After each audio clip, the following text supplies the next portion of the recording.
नेपाल का सियासी भूचाल तो थमने का नाम नहीं ले रहा, लेकिन उधर ओली की जुबान भी काबू में नहीं आ रही है।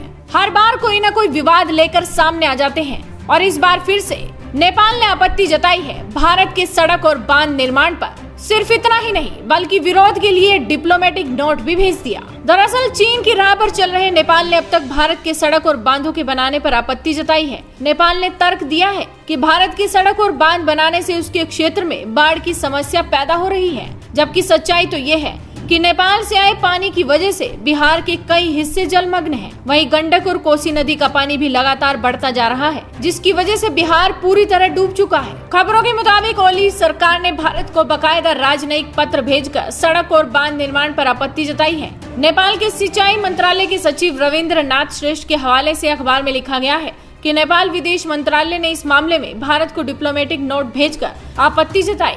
वहीं हर साल दोनों देशों के बीच होने वाले बाढ़ और जल प्रबंधन की संयुक्त समिति की बैठक को जल्द आयोजित करने की अपील भी की गई है। नेपाल के विदेश मंत्रालय के प्रवक्ता भरतराज पोड्याल ने भी कहा कि डिप्लोमेटिक नोट दोनों देशों के बीच किसी जरूरी मुद्दे को लेकर दिया जाता है। इसमें कोई नई बात नहीं। दोनों देश किसी भी मुद्दे को लेकर आपसी बातचीत के जरिए हल करने में सक्षम है, लेकिन इस बार वजह दूसरी है, क्योंकि सीमा विवाद के बाद भारत की ओर से बाढ़ रोकने में सहायक बांधों के मरम्मत कार्य को रोकने वाले नेपाल ने अब उल्टा भारत को ही अपने देश में बाढ़ के लिए जिम्मेदार ठहरा दिया है। नेपाल के गृह मंत्री राम बहादुर थापा ने संसदीय कमेटी की बैठक में कहा कि भारत के हस्तक्षेप की वजह से देश के दक्षिण हिस्से में प्राकृतिक आपदा आई हुई है। थापा ने ये भी कहा कि भारत ने सीमा से सटकर कई ढांचों का निर्माण किया है। इसकी वजह से नेपाल को लंबे समय से मानसून के दौरान संकट का सामना करना पड़ रहा है। सड़कों और अन्य ढांचों के एक तरफा निर्माण ने बांधों के जरिए नदियों के पानी को रोके जाने से समस्या दोगुनी हो गई है। इससे नेपाल के दक्षिणी इलाके में लगातार सैलाब आ रहा है। लेकिन ये दावे तो सिर्फ दावे हैं, सच्चाई तो कुछ और है।